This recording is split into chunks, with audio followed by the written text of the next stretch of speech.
Welcome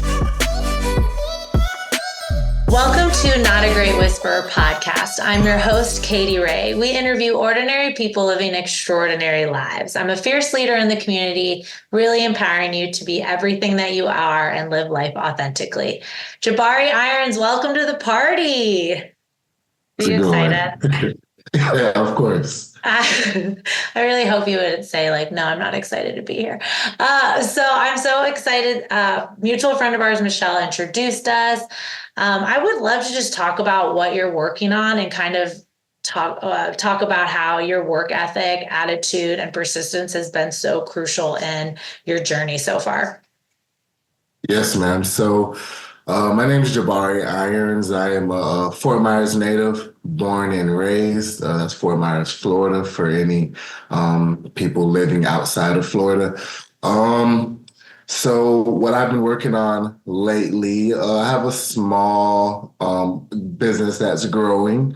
We teach the sport of wrestling. We teach discipline, drive, perseverance through the sport of wrestling. We have students all the way from age 5 and up.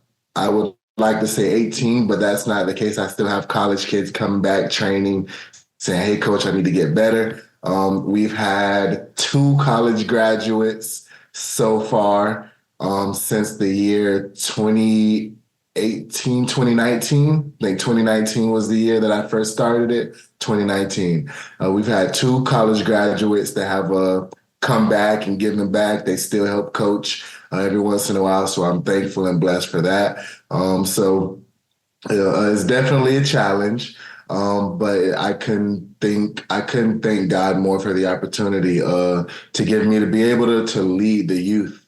That's something that I didn't have growing up, especially. You're growing up with parents who weren't present. In the cookie cutter model of society. So, my role models were my teachers and my youth pastors and coaches. So I became one of those people who I needed then. And now I try to do the same for the youth today. Why is wrestling such a powerful tool for you? I feel like wrestling is powerful because it ultimately lets me channel my emotions, whether I'm going through, emotional battles, mental battles, even physical battles, spiritual battles. You're not sure what to do with your emotions, your energy, your frustrations. I feel like wrestling is the ultimate tool to channel those and productively put them out back into the world in a positive manner that's going to help everyone rather than, be one-sided or tear someone down. It just teaches us how to work through our problems on and off the mat. So growing up, working with all different types of kids now, what have you really noticed was different about you? Like what sets you apart from others? What kind of kept you moving? I feel what kind of set me apart, number one, was my faith. I come from a strong spiritual background, born and raised. Well, I got into the Christian faith when I was young. My mom used to drop us off sometimes. I would go with my cousins sometimes, but probably around like the age eight, we got introduced to this church. They came by on like a church bus and they threw out some flyers and some bags of candy. And they were like, "Hey, you guys want to go to church?" And we're like, "Yeah, sure." So that's kind of how I got into it. So that being paired alongside of like my upbringing, a lot of like not failures early on, but a lot of struggles, as well as I was always like a stubborn child. So like just giving up or accepting defeat or failure wasn't something that like I would like, it's not something that was in me either. So it's like everything being paired up and then overcoming challenges early on. It just helped to shape me into who I am. So I feel like all of those factors together, as well as the tools that I got from athletics, the discipline, the drive. I feel like that's what kind of set me apart. But I feel like everyone has the ability to do the same. I just feel like you have to figure out what makes you tick, like what makes your gears run, what gets you going. And you have to keep that in the forefront of your mind, because if you don't really know what you're doing it for or why you're doing it, then like you probably won't do anything. Yeah. And what else besides wrestling is your go-to? Like either sport, activity, or if you're reading specific things for your, like what keeps you going? Um, Outside, well, these days I don't really even have a lot of free time these days. I still try to make it to church as much as I can every Sunday. If I'm not wrestling, I'm working a day job. I'm a teacher in my day job. I feel like teaching is what I mean, pretty much is giving back, honestly, because like I said, I wouldn't be here if it wasn't for like my teachers, youth pastors, and coaches. So I feel like that's something that keeps me going, just knowing that I can help raise the up and coming citizens of society, put some positivity in other people's lives, especially the children. They keep me going. I'm not gonna lie, because there's some days where life is getting on you and taking a toll on you, and like you want to be angry, you want to be upset, and how can you when you have this little kid who doesn't probably isn't aware of life's issues, and they come in your face and they're smiling and telling jokes, and it's like, how can I let my negativity rub off on this little kid? And it's always quite the opposite. So I Yeah. feel like they keep me going. And how has entrepreneurship been? Like you're not only running your own business, but you're also a teacher, and that's a lot of capacity is limited here in bandwidth. Like Mhm. what have you learned along this way? So just to Like reiterate, you on the said how has it entrepreneurship, been? yeah. Like what have you learned? Like because entrepreneurship's hard, and you're also teaching. Like It's that's a lot of energy is getting it, poured into others. it is. It is. Um, I feel like there I've definitely learned a lot along the journey. A lot of it that I feel like the biggest challenges that I've had to learn, especially this year and what I've kind of like learned along the journey. So I've been officially running this business for since 2019. So it's been about 5 years now, 5 or 6 years. Um, but what I've learned is that number one, it's gonna take discipline. Like it's everything in business is it's like the ocean, up and down, up and down, up and down. And if you're not mentally strong, if you're not emotionally strong, like you'll get taken with the waves, and your emotional state will be up and down. And no one wants to do business with someone whose emotions are all over the place. No one wants to be engaged in a part of someone's life whose mental and emotional is up and down and all over the place either, because those are people you can't deal with their highs and lows. So one of the biggest things is learning how to separate business from life, from your personal life. I think that's one of the biggest factors.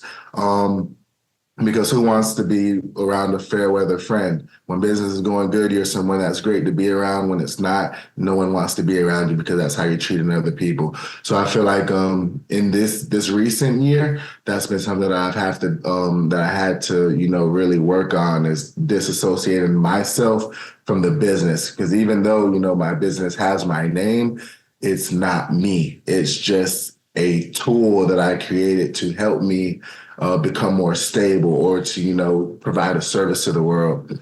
Um, Outside of that, I would say marketing is huge, but finding a balance between online sales. Let me put that better. I feel like I've been learning marketing really effectively, but target marketing for a purpose, because all content is content. You can put out content left and right, but what's the purpose of your content?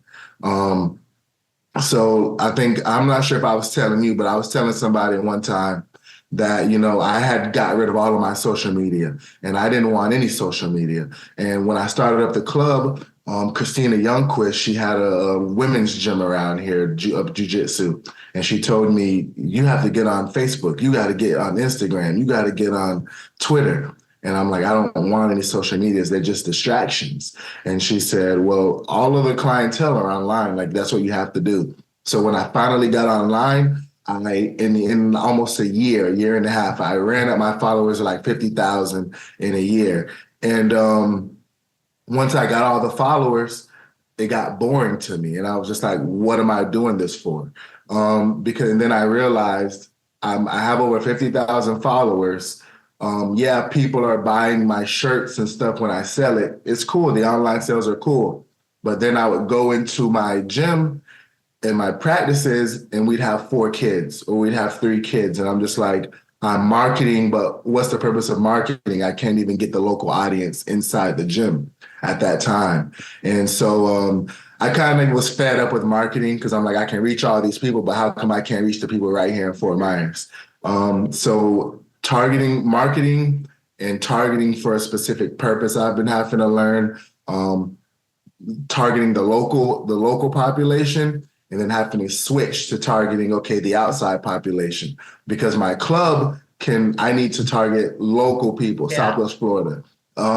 But for the personal side of it, I have to target people outside of Florida to be able to go and do these camps and clinics. So I feel like marketing is tricky. It's always evolving, always finding out exactly who you need to target. And that'll pull your hair out. I know. I was going to say, I'm the same with you on that. It's like, oh my gosh, I don't want to be distracted. But people are like, it's a tool you have to use. But I like how you said that, like for the gym itself, like you do have to target local.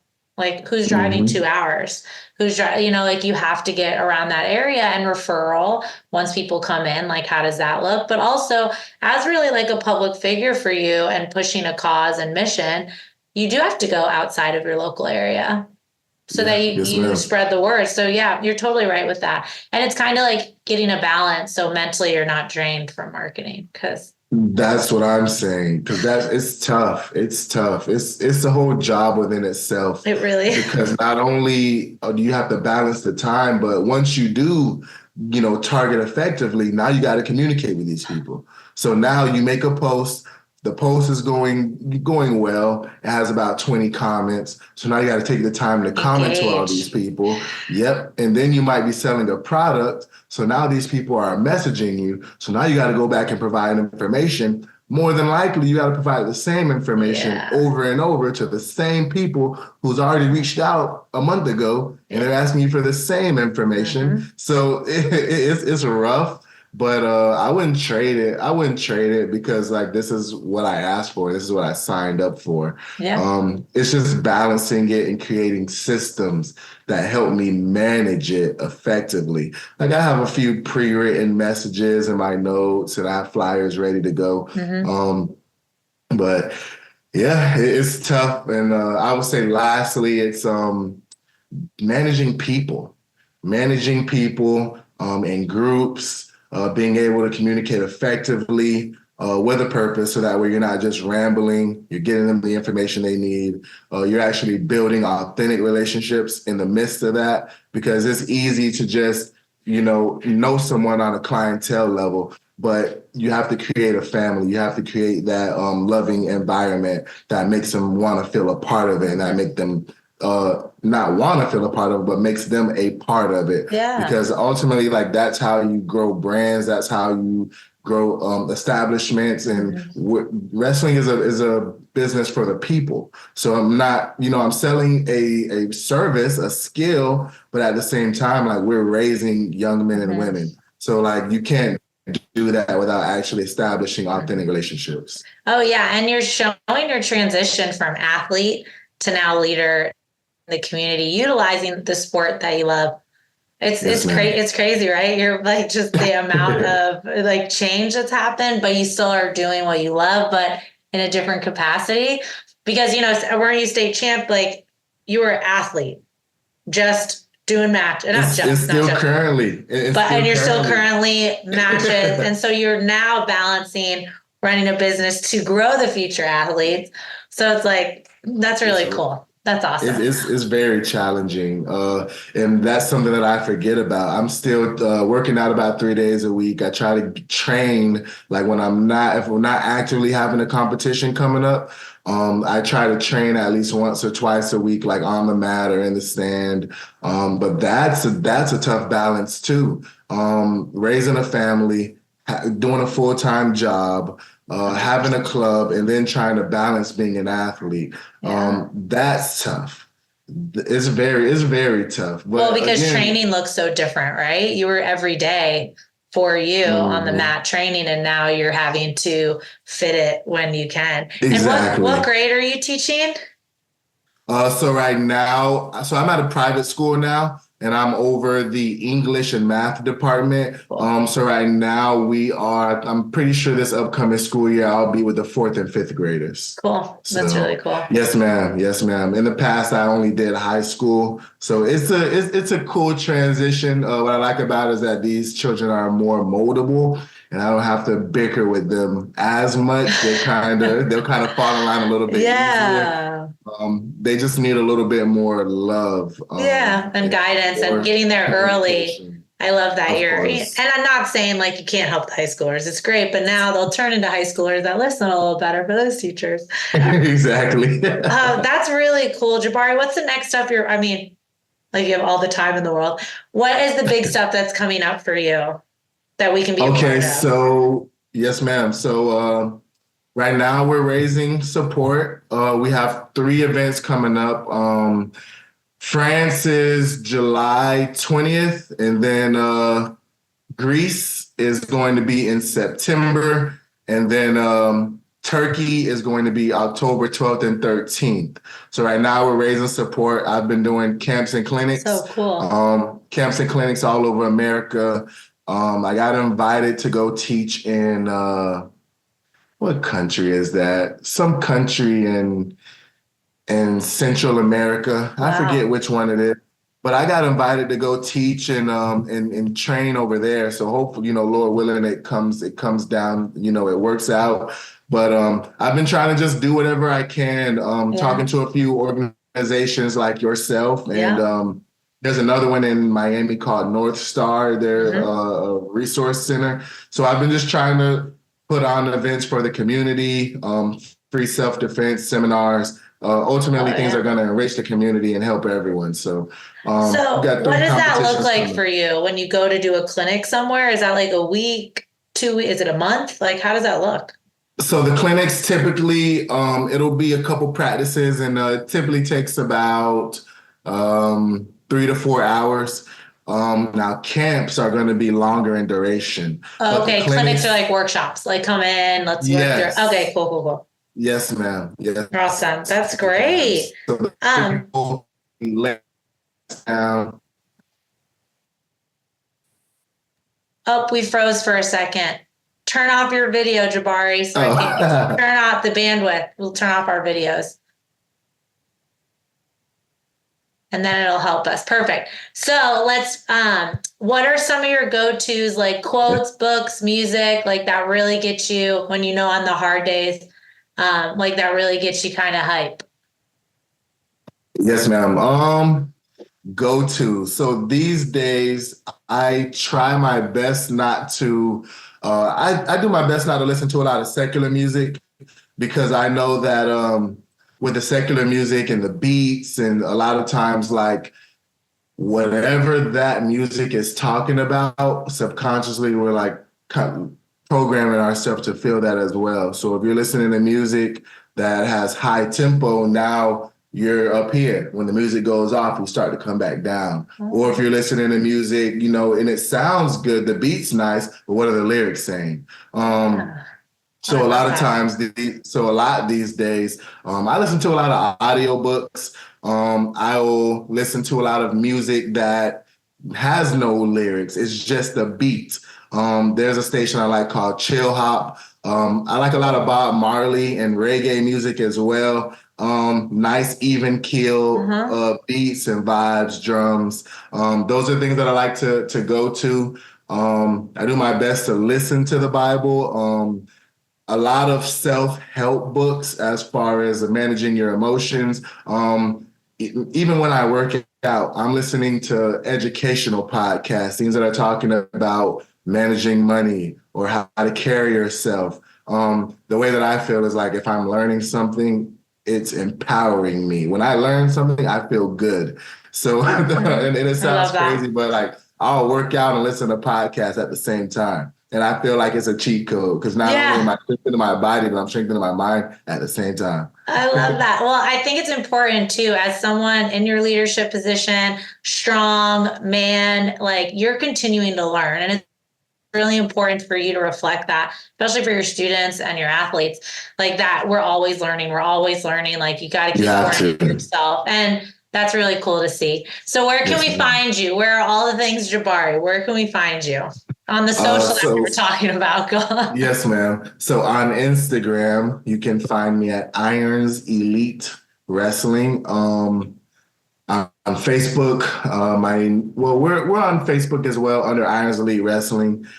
We have no TikTok. On YouTube, I upload content there too, and it's the letter J, B as in boy, ARI 65. So I'm in a couple different places. Even if you Google Irons Elite Wrestling, you're gonna find something. So we're scattered out throughout the social media Amazing. And networks. you can find Jabari on Not a Great Whisperer podcast, katyray.com. We are so excited to have you today. Thank you so much for Yes, joining the ma'am. show. And thank you so much. I appreciate your time.